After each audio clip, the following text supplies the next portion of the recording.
Did Andy Richter survive Flav's Incoherent judging on Dancing with the Stars? Hello dear. Welcome to my Gossip Celebrity News channel. On my channel you will find viral update news. Please subscribe my YouTube channel.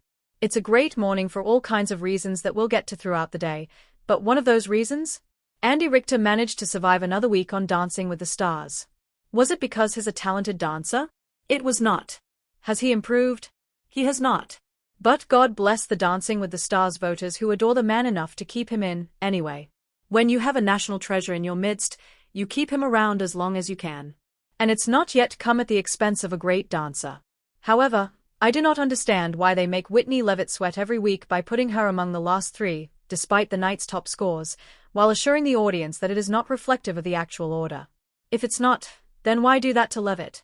Unless she is in the bottom three, which suggests, after Jen Affleck's exit last week, that maybe the audience just doesn't like the Secret Lives of Mormon Wives contestants.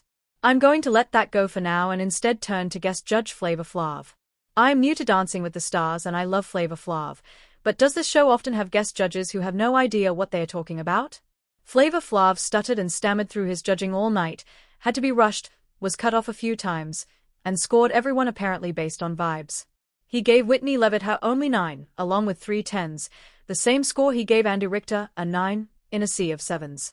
He gave a few 9s, but mostly 10s, almost regardless of ability, and mostly seemed to want to be a crowd pleaser.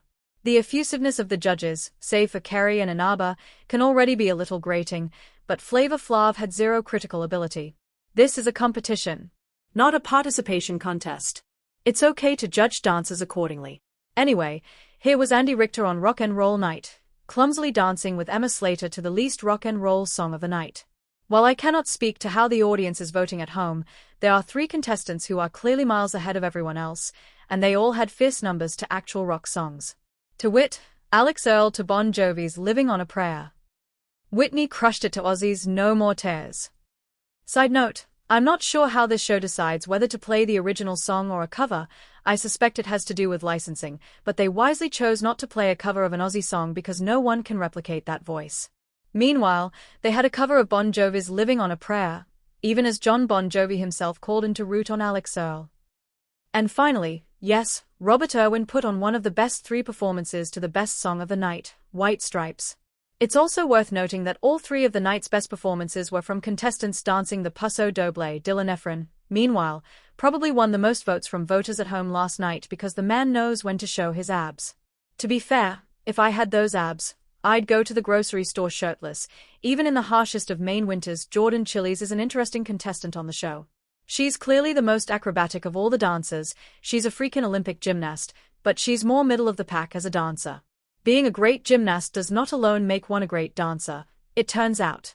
But it does allow you to work a floor routine into your dance. Finally, here's the night's eliminated contestant, Danielle Fishel, who is not the most graceful of dancers.